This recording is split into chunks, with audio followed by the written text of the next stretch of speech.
بسم الله الرحمن الرحيم.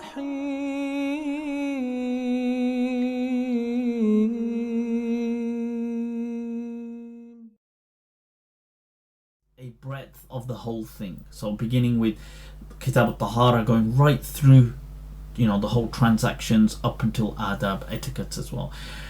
And after that, people, there's, depending where you are in the world and who your teachers are, people may vary in what structure they like to advise. Some people may say you should study Aqrabul Masalik, and some people may say, some other texts that you can move on to Khalil. But I would say at this point, as a beginner, the main thing is that you learn something fundamental, like let's say the Ashmawiyya.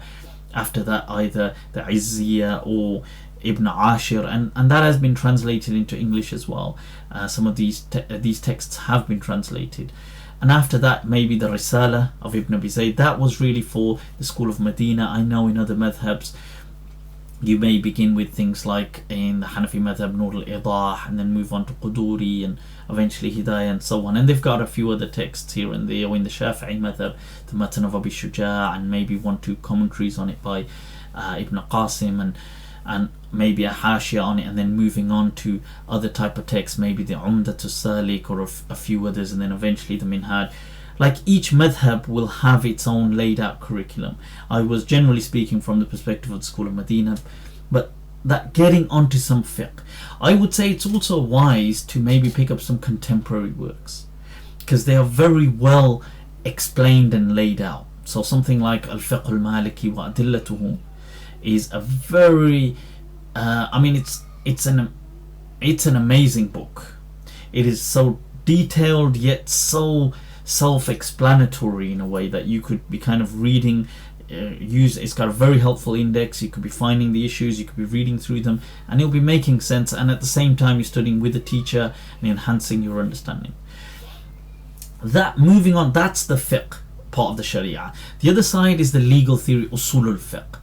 This is also very important that you learn how fiqh is made. This is the legal theory behind law, behind legislating. What are you allowed to legislate from? What are your tools?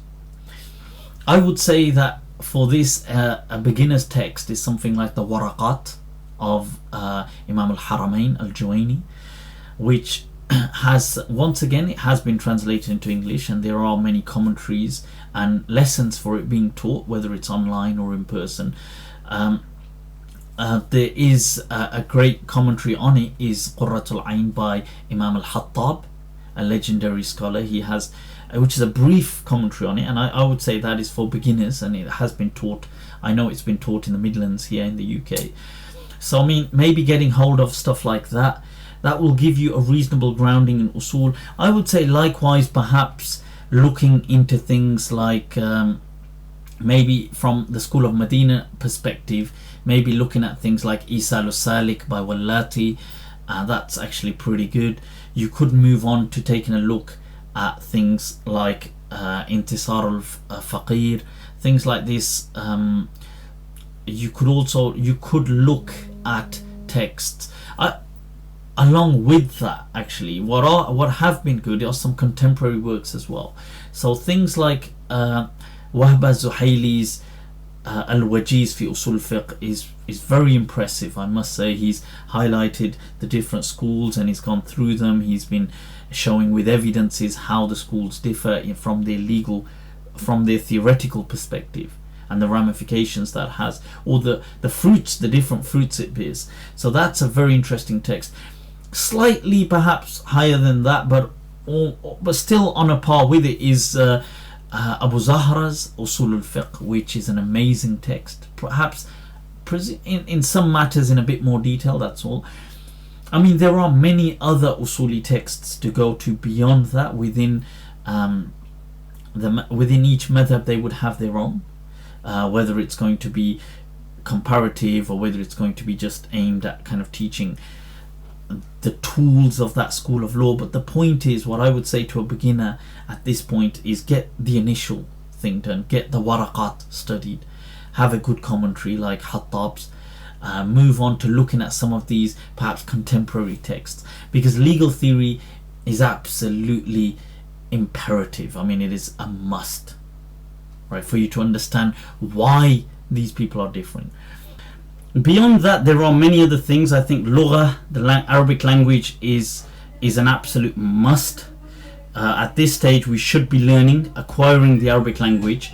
If you are coming from an English-speaking perspective, then I would suggest that you start to take a look at books like things like Dr. Surti's Quranic Arabic. Maybe there are several out there, but that's something which I've found very impressive.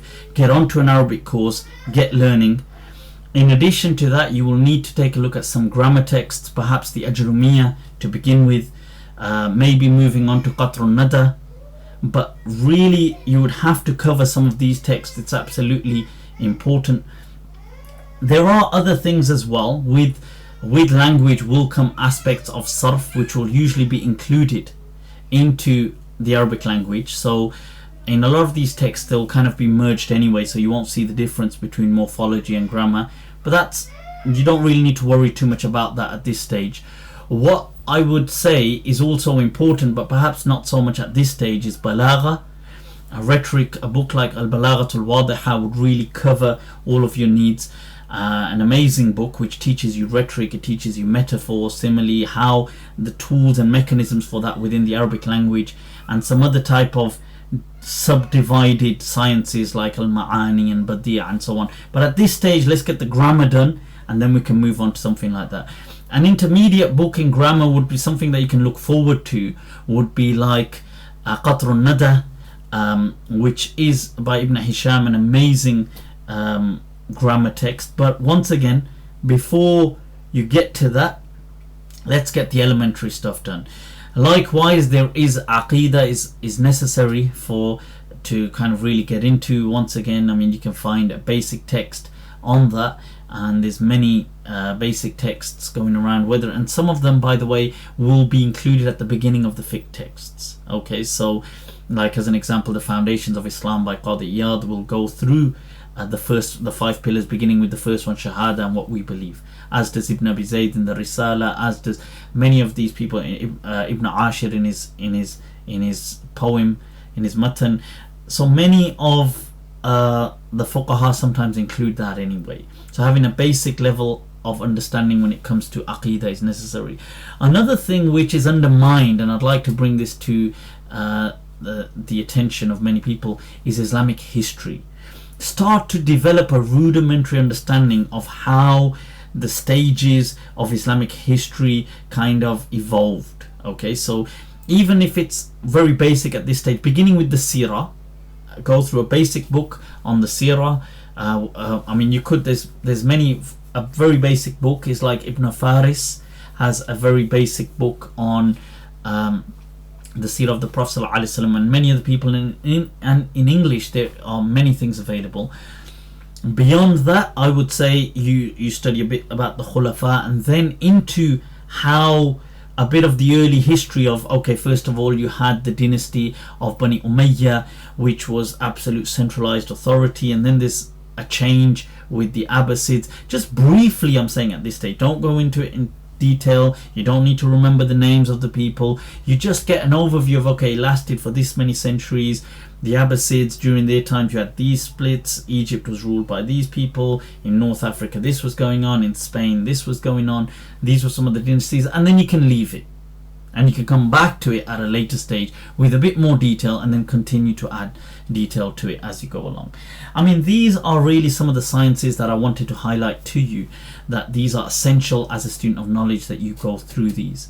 Okay, and you have to be kind of ticking each one off as you're going along. So all of them at a foundational level, a basic elementary level, and then you move on. You start with this one, an intermediate, then an intermediate here, intermediate, and you raise all of them eventually to an intermediate level, and then some of them you raise to an advanced level, and perhaps all with the tawfiq from Allah subhanahu wa ta'ala.